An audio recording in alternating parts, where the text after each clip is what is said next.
Olá, moçadinha do sétimo ano, tudo bem com vocês?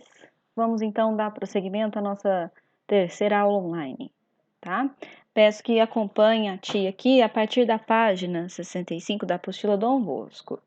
Então, nós vamos falar um pouquinho sobre plural dos substantivos compostos, porém, antes eu quero só lembrar do que se trata o substantivo mesmo, né? Que classe gramatical que é essa, a sua importância, tá? Então, a sua importância é extrema para a nossa língua. Por quê? Porque o substantivo vai ser aquele que dá nome a tudo. É aquela palavra que designa os seres. E aí, esses seres a gente pode entender como pessoa, como animal, como coisa, como objeto, inclusive ideias e sentimentos também, ok? E eles são classificados. Então, temos o tipo de substantivo próprio, que é quando a tia teima em que substantivo próprio, aquele nome próprio, tem que escrever com letra maiúscula. Então, pode se referir a uma pessoa, pode se referir a um local também. Então, temos Paula, né? Rio de Janeiro, Portugal, Brasil, Franca, etc. Substantivo comum é um nome, então, comum, não necessariamente precisa de uma letra maiúscula. Então, por exemplo, aqui temos estudante, pássaro, carro. O substantivo coletivo, ele mesmo estando no singular, nomeia o conjunto desses seres. Então, por exemplo, enxame. Enxame é o coletivo de abelha. Então, mesmo tendo várias abelhas, a palavra é no singular aqui, né? Elenco é coletivo de atores. Então, muitos atores juntos se chama elenco.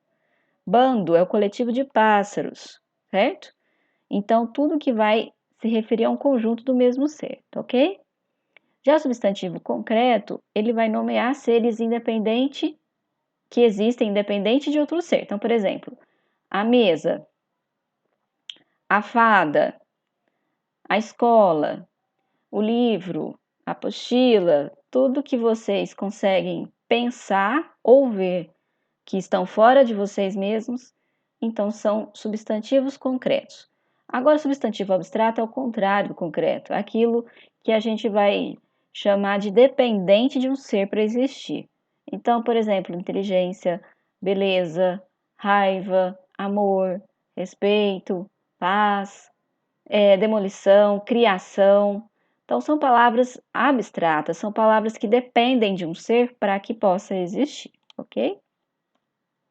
Então, vamos aos substantivos compostos. A gente estudou nessa aula última que o substantivo composto que se forma por dois radicais. Então, temos substantivo simples, é um radical só, o composto são dois radicais. Temos vários exemplos, um deles é passatempo. Ou seja, nós formamos aí a palavra passatempo com o radical passa mais o radical tempo, ok? E aí, para a gente estudar a respeito da composição, então, desse tipo de substantivo, a gente viu que tem o tipo de justaposição, que vai somente somar uma palavra a outra, como beija-flor, e a aglutinação, que aí, neste caso, uma das palavras vai sofrer alguma coisa. Pode ser que falte uma palavra, pode ser que aumente uma palavra, uma letra. Então, por exemplo, planalto é plano mais alto. Houve aí uma alteração na palavra para se formar planalto, por isso se chama aglutinação, ok? Agora vamos ao que interessa. Como que ficam então os plurais desses substantivos que são compostos, né? Aqueles que são compostos por aglutinação, porque ele fica uma palavra sem separação, né?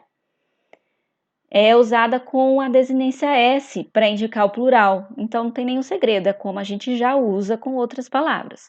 Fidalgo, fidalgos. Girassol, girassóis. Pontapé, pontapés. Então só vai somar o S aqui, tá bom? Agora, compostos por justaposição já tem várias regrinhas diferentes, porque a maioria delas é composta e tem uma separaçãozinha de hífen aqui, tá? A maioria delas. Então vamos ver quais são essas regras, tá? A primeira delas, somente o número, o último elemento varia quando há as formas adjetivas de grã, grão e bel. Então, quando tem grã, grão e bel, somente o último elemento, ou seja, a última palavrinha que vai sofrer essa variação. Como, por exemplo, em grã cruz, grã cruzes. A palavra grã não muda. Grão prior, grão priores. Bel prazer, bel prazeres. Ok? Então, só a última parte aqui vai alterar. Também, neste caso aqui, quando tem uma forma verbal. Então, por exemplo, beija-flor não vai ficar beijas-flores, porque beija está na forma verbal aqui, né? De beijar. Então, beija-flor vai ficar beija-flores, somente o último altera. Assim como furta-cor, furta-cores, ok? Além disso, também ocorre quando o elemento onomatopaico em que o segundo repete o primeiro, quando são iguais. O que é onomatopaico? É aquilo que indica algum som. Então, por exemplo, zum, zum. Zum, zum, no plural vai ficar zum, zuns. Tá? Só o último altera. Mesma coisa, reco, reco. Reco, recos. Só o último altera. Agora mudou, temos mais uma regra.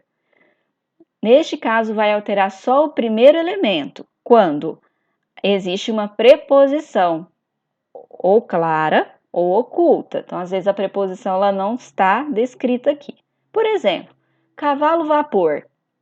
Então, cavalo a vapor. E neste caso, só o primeiro elemento altera. Cavalos vapor. Pé de moleque. Pés de moleque. Certo? Tem uma preposição aqui, ó, de, no meio. Então, neste caso, quando tem a preposição, somente o primeiro elemento altera. Além disso, quando tem um segundo elemento expressando ideia de fim, de semelhança, por exemplo, peixe-boi, é peixes-boi. Salário-família, salários-família.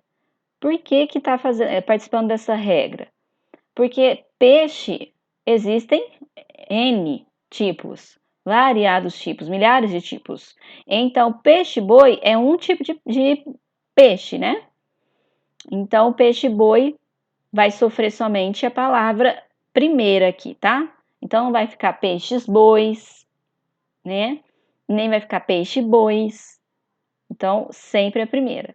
Salário-família, também tem a mesma coisa, tem vários tipos de salário. Neste caso aqui, salário-família, só a primeira sofre. Agora, os dois elementos vão variar quando são compostos de substantivo mais substantivo, de substantivo mais adjetivo ou de adjetivo mais substantivo. Então, por exemplo, amor perfeito. Nós temos aqui um substantivo, amor, e aqui nós temos um adjetivo, perfeito. O que é amor perfeito? É um tipo de flor, né?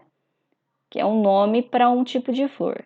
E quando a gente vai usar isso no plural, aí, como tem um substantivo aqui, um adjetivo aqui, aí vai ficar amores perfeitos, porque ambos vão ter essa variação, tá? Mesma forma, guarda civil, guardas civis, segunda-feira, segundas-feiras, certo? E são compostos de verbos repetidos, corre, corre, corres, corres, ou existe aí uma exceção para usar um corre, corres. Terminando aqui a última regra. Neste caso, não vai ter nenhuma alteração. Expressões que funcionam como substantivo, o não sei o que diga, os não sei o que diga, o bumba meu boi, os bumba meu boi. Compostos com verbo e palavra invariável, ou seja, palavra que não tem nenhuma variação. O ganha pouco, os ganha pouco. O pisa mansinho, os pisa mansinho. E palavras compostas com dois verbos de significados opostos. O leva e traz. Então, por exemplo, aquela pessoa cheia de leva e traz. E aí, se eu for usar isso no plural, é os leva e traz, tá? Bom, por enquanto é isso, resumidamente. Caso tenha ficado alguma dúvida, estou à disposição. Mas estudem bastante, porque amanhã a gente vai fazer vários exercícios. Ok? Tenham um bom dia, até a próxima.